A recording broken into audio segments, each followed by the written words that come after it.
All right.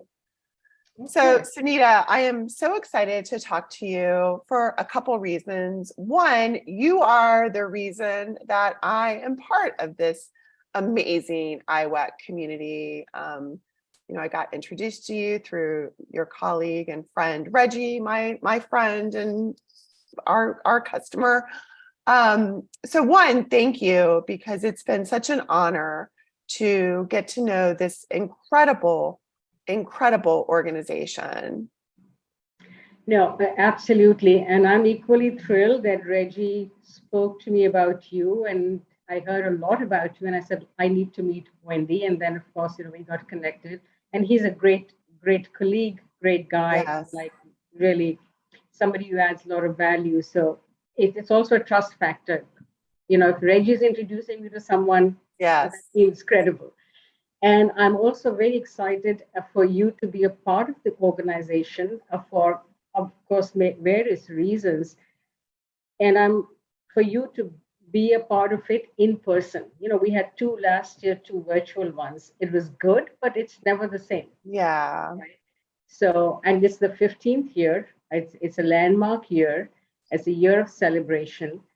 And, as the one of the co-founders along with Nancy from Manhattan. I remember the first day when the conversation happened in Manhattan, and then I met with the Indian Chamber of Commerce, the FICCI people. I was leaving for India that evening, so it so happened, and I met them. I was the first one to meet the folks at Barcelona in Barcelona. Again, I love travel, so I was always Yeah. here or there. And I just felt that this is something which doesn't exist, an organization like this. And, I could kind of see it, giving it my all in terms of, wow, it was a vision to build a worldwide organization. And that's starting with 3 countries. This is where we are today. I think it's 46 or 47 countries. It's amazing. I was telling my team yesterday that I'm involved in a lot of things, and a lot of organizations throw around the word global, but this is the first time where I really feel like it's truly a global organization, that you are tapping into women from so many countries, and it's such a diverse group. And that just, again, it's so, like, I love being the minority, in a group, and I'm just so excited about it. So again, kudos to you and Nancy and all the other, early ones that made this happen, because it just has a different feeling to it. I mean, there is just like this amazing, like, we are all one, even though we're, different backgrounds, different countries, different businesses, etc. It's really special. And to that point, Wendy, the first time we had it in Barcelona, and we of course it's built, it's evolved. But what we realized, at least what I realized, was that there are certain commonalities which are so universal. Now, look, from my look, I am originally from India, but US has been home ever since, like for the last 30, 35 years. So in a way, I could actually relate to both the sides. Yeah. And that was, I think, it benefited me, it benefited IWEC also. So I know what the Indian culture, what the society is like or was like, and I also know what it is in the US. And I think the first session we had was about challenges for women, a very generic session. And when I heard about it, and I said, like, this is so universal. If what's happening culturally in India for women business owners, entrepreneurs, same challenges I see here in the US. So Yeah. that really kind of, tied it together to your point that it's a global organization, but the commonalities of any country, in every country, there are plenty. And that's, I think, that's how everyone's kind of learned. And you don't feel that, why me? That's a very important point, to feel confident that that's that's the way of life. That's It's going to happen, but we can overcome that, the challenges. So Absolutely. So on that point, let's talk a little bit about challenges with women 15 years ago when this began, and what have you seen evolve? Maybe what do you see as, still needs a lot of attention? Give me your perspective on where we're at today. So, what I would say is one thing is connectivity, and the world is flatter than it was 15, 20 years ago, right? There's more awareness. There is more, I mean, look at social media, look at the internet. There is an overload of information. Sometimes it's fake information, but it's there, right? And the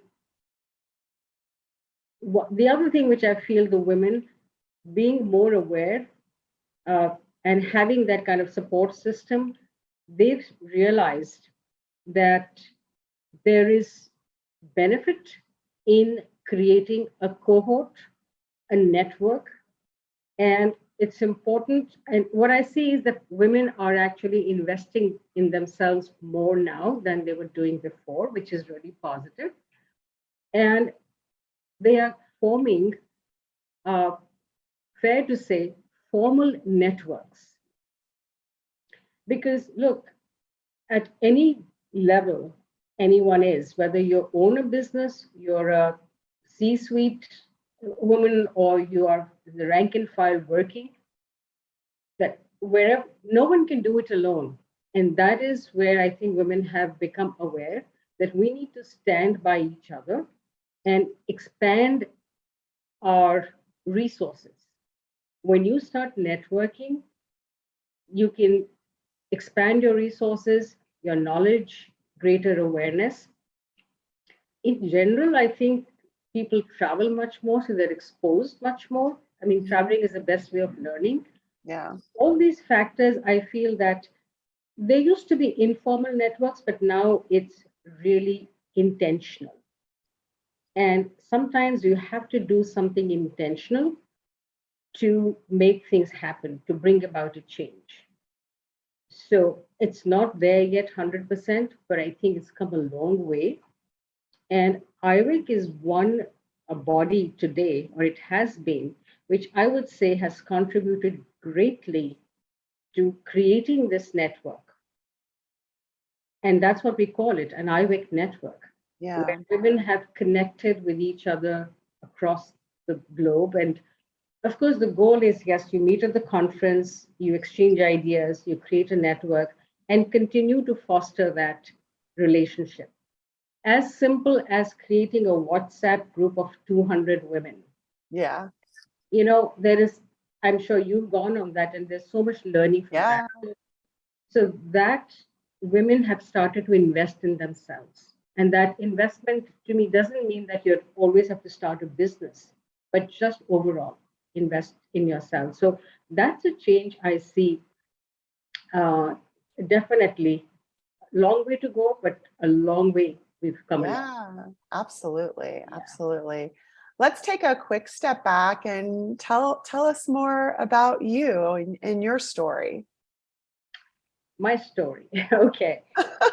So where I am today is in the financial services industry. I've been here for over 20 years as the managing director at Fortix Lux, and where it's striving to be the CFO for every client, every customer client, to just with the vision to help them achieve their financial goals and making an impact, making a difference. And in the same vein, uh, about a couple of years ago, I started, I'm the founder and president of a company called We Strategies, which is really something for women and by women. And the concept is it's a family office for women entrepreneurs. And that gives me a lot of joy in giving back, being a mentor, and being there to help whoever I can. Now, I did not belong to this industry. I wasn't even born here.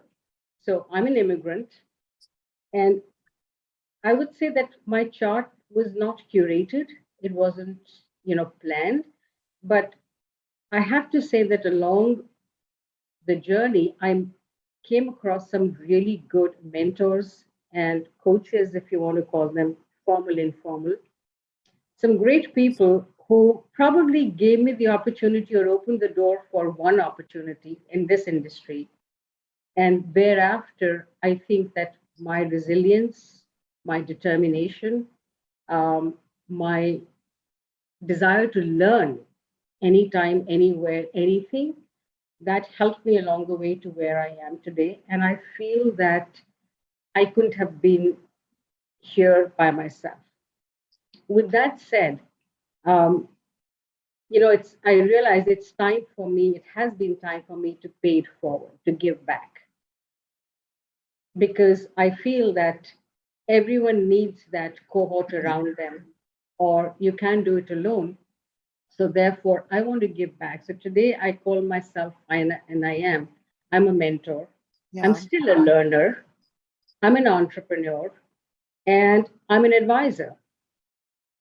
And of course, depending on the day and the situation, the order keeps changing.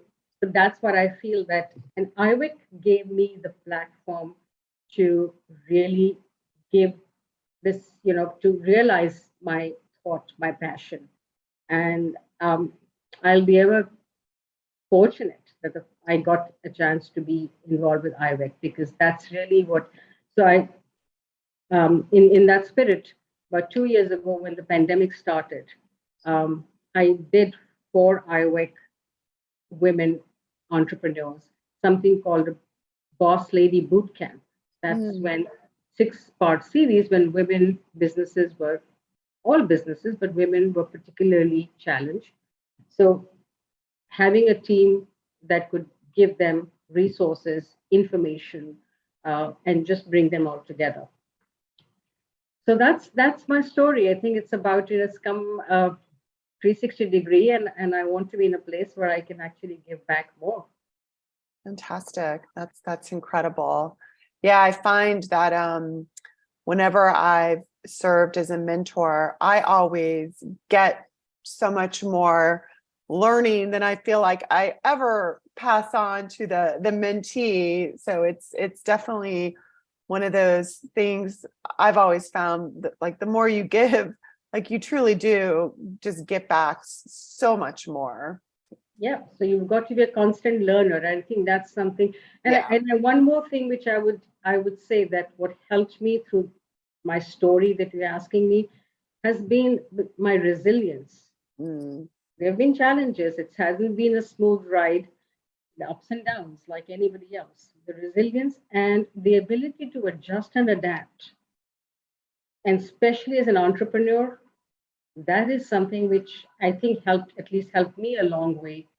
And yeah, so I would definitely That's credit that. great.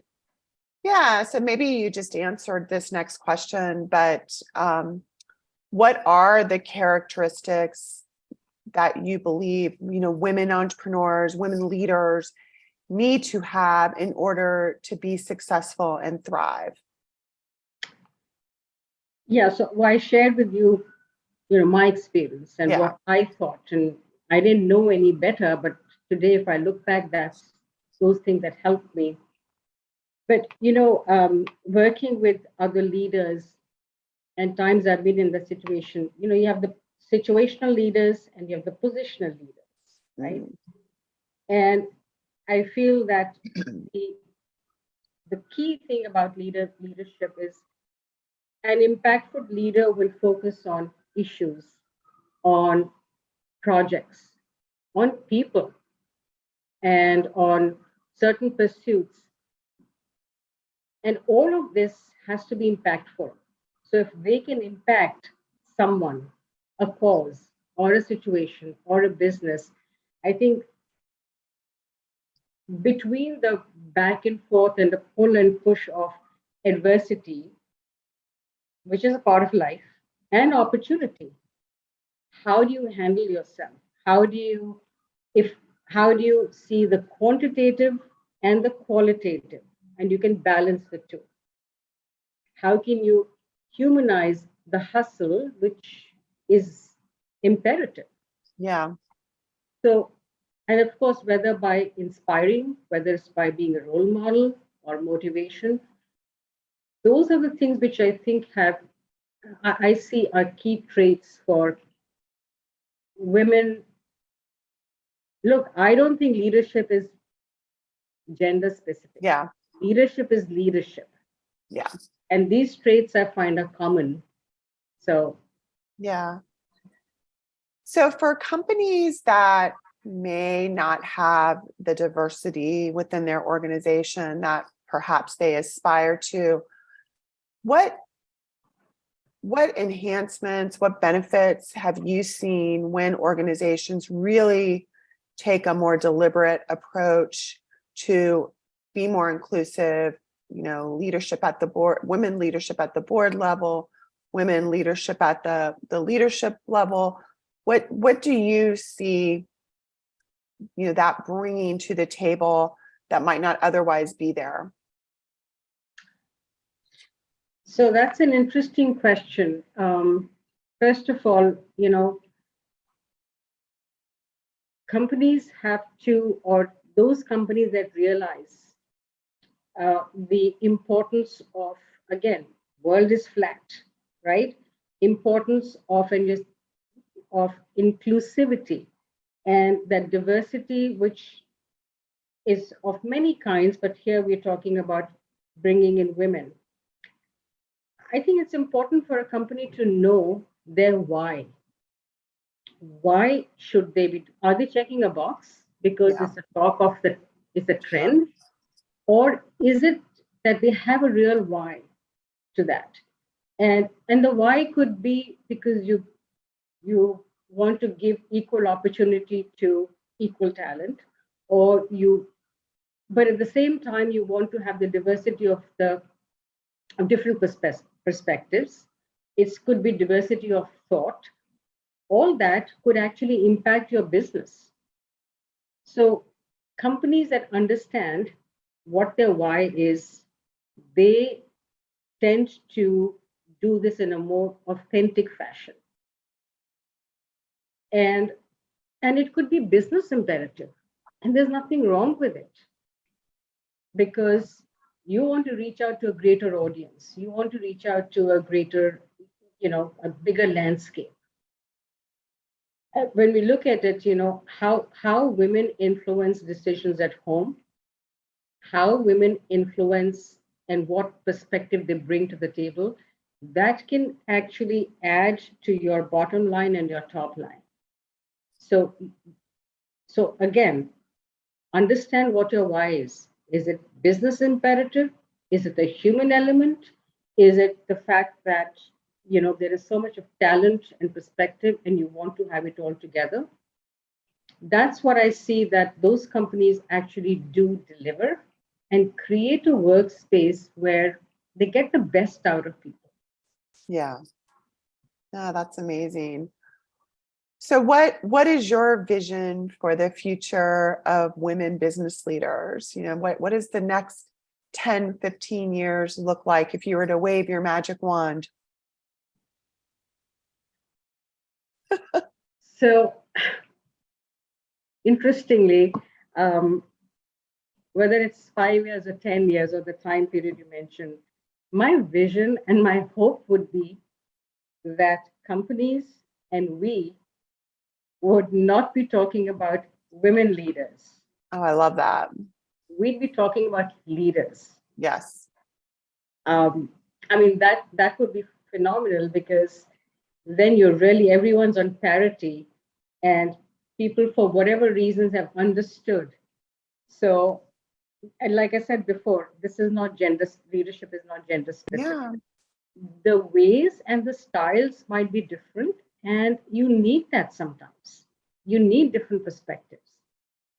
But a woman leader or can be as effective, as great as a man. So that's my vision and my hope. Absolutely. I love that. Simple and I think we're getting there. I feel like that we're definitely like, I'm seeing that more and more, where the things that we're talking about are less about the specific gender and more about, leadership and whoever's the best person for the role, and women are right in there with their seat at the table. So I think given so much of work done by leaders like you, we're seeing the benefits of that. So, but more to come for sure.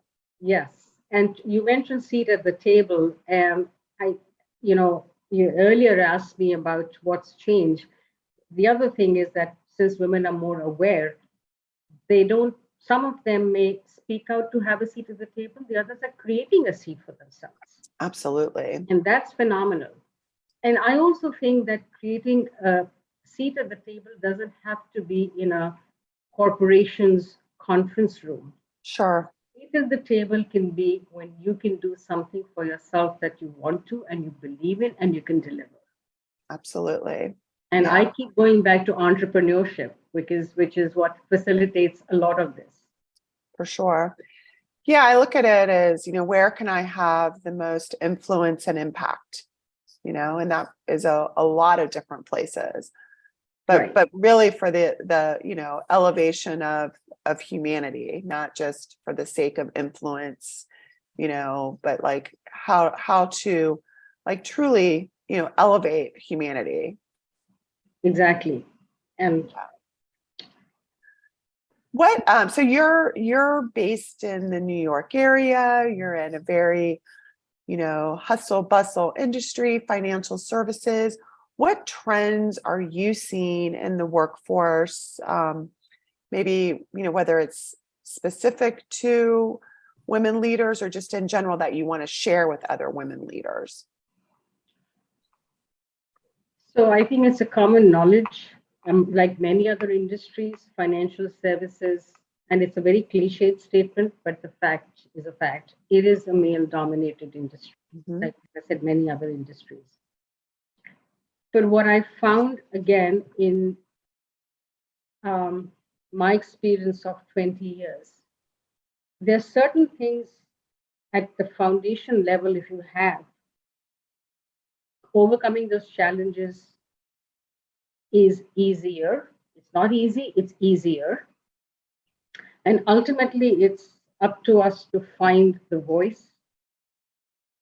Because look, you talk about business, whether it's financial services industry or any small or large business, ultimately, what happens is, or what matters is the success of the business without sacrificing the human element, Yeah. right? So similarly, in the financial services, I think the women are becoming, I would say that, much more involved. Um, a very small measure. There's a long way to go in that. Much more involved, but there's also a reason for that. There's a need for that. Because if you look at the overall socioeconomic landscape, more women are out in the workforce. More women are starting their own businesses for reasons starting from A to Z. More women are higher income earners in a family.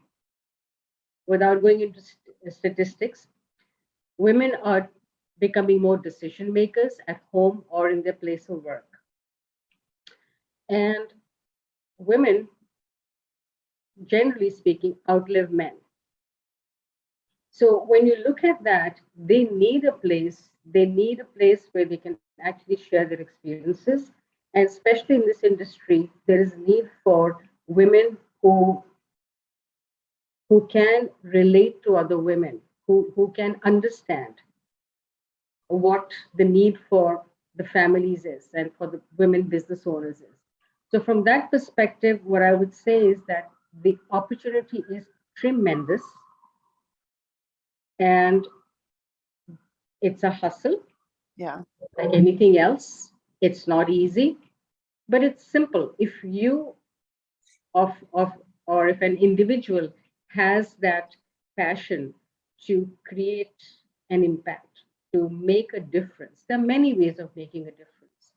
And if I feel this industry is about educating people, about being a financial coach to people, um, giving people a peace of mind, helping business owners, for example, and I go back to business owners because we are speaking to a lot of entrepreneurs, having a team around you, having coaches around you, uh, creating a business, scaling a business um, at a point where what's the exit strategy if there is an exit strategy. So there's a lot of information and the resources that are available, and women in this industry will, I think, do phenomenally well because they use their right brain and their left brain, and you need a combination of both. Absolutely. So it's happening, but not happening fast enough. Yeah. I've had a lot of mentors in my life and will continue to have and learned a lot of things. Who's been your greatest mentor, and what's something, that you got from that relationship that you carry with you? That's not an easy question because it's not one mentor. Or I think I believe, I would say my parents have Mhm. been my life mentors. The value system that I got from them and how I adapted it in my daily life, whether it was my resilience, whether it was, handling situations. Uh, and I know it's very broad, but that's the foundation came from there. And along the way, I would say that I've had more than one mentors, and as I said, whether it's formal or informal coaches. Um, earlier as that the individual, let's say, who even kind of gave me a peek into the financial services industry because I wasn't from this industry. My educational background is completely different. Um, but I loved what I saw, what I heard. Um, it's been many. It's, some of my centers of influence have been my mentors. Some Yeah. of my professional colleagues have been my mentors. And I would also say that it's not that someone who's been at a leadership level has been a mentor. I've had my learnings from people that I've just worked with, my colleagues, my associates. So that's a hard question to pinpoint. Um, Well, my takeaway from what you're saying is something that makes you unique and special is, like you mentioned, you're an avid learner, a lifelong learner, but it also sounds like you're very open and coachable, and you can get inspiration and learnings from anyone, anytime, everywhere. And so it just sounds like that's who you are. So you probably learned something already today, or were inspired, somewhere along the way, just because it sounds like that's who you are, which I think is a really incredible quality. yeah, that's exactly right. I think you summed it up really well. So thank you. Good, good. So we've talked about a lot today. What would you like to perhaps leave our audience with? Anything that you haven't shared that you think is important, or you want to make sure you get across? A couple of things, and I know this is we really, it's about the IWEC audience and in general women. A few things I believe very strongly in. I've shared already that the creating a network is extremely important Yeah. to get the resources, to get the confidence, to get the camaraderie. It's a peer group, and you learn from peers all the time. Could be different industries. The other thing which I think is really important for women to understand that if you're not in the room, someone speaks about you Yeah. in a positive manner. In other words, making sure develop, create your sponsors I think that's really important once again, because no one can do it alone, right? So make sure that you create a sponsor, but at the same time, it's a two-way street. Yeah. Give before you get, Yep. It's my right? So be motto. a sponsor for someone, because that has a huge impact. Like you have a center of influence, someone who's your eye and your ear when you're not there. I think that's clearly very important. And again, I'll go back to IWEC, a platform that gives everything that, whether it's sponsors, whether it's network, whether it's resources, the education, leverage the IWEC platform and make it sustainable. And the other thing I would say is that, you know, change is a constant. We all know, we all hear about it. So Right. I'll use myself, the adjust and adapt ability, at least I try to always have, is that there will be challenges when you be, there will be challenges with every change. Embrace those challenges, embrace that change. Yes. And once again, things are not easy, but they can be simple when you have that support group around you. Yeah. You have someone to bounce off an idea. Because look, pandemic tells us life is not predictable. Right. It's constantly evolving. So be prepared for the change and be nimble enough to adapt to a situation. And if you have that kind of support system, it just becomes a tad bit easier to get to where you need to get to. And Absolutely. yeah, so It reminds me of the saying, your network is your net worth. right, it's your social capital. Yeah. Create a social capital. Yeah, absolutely. That's So, that's important. so selfishly, given this is my first IWEC, I'd love any piece of guidance from you on how, how to show up and have the best experience possible. Any tips? Just show up as you. When you'll notice that everyone is very welcoming, very warm, and everyone's gone through their journey. So make as many connections, contacts as you can. And so I'm doing a couple of networking sessions. I'm just with Nancy leading those. And I've already reached out, and you may have received an email that it's absolutely okay to introduce yourself, let them know what you bring to the table from your business perspective. What is it that is going to help you? What are you looking for? This is my company. This is my client profile, because it's also a place where a number of business initiatives have Yeah, been I've heard. created and generated. So, Right. we had somebody from Florida Yep. who ended up making a connection in South Africa, Cape Town, right? We had recently somebody who came from India and they made a connection with Wendy Shen, one of the, I don't know if you're interviewing her, but she's phenomenal, I full of bet. energy and very giving. So you'll find that with the IWEC, participants.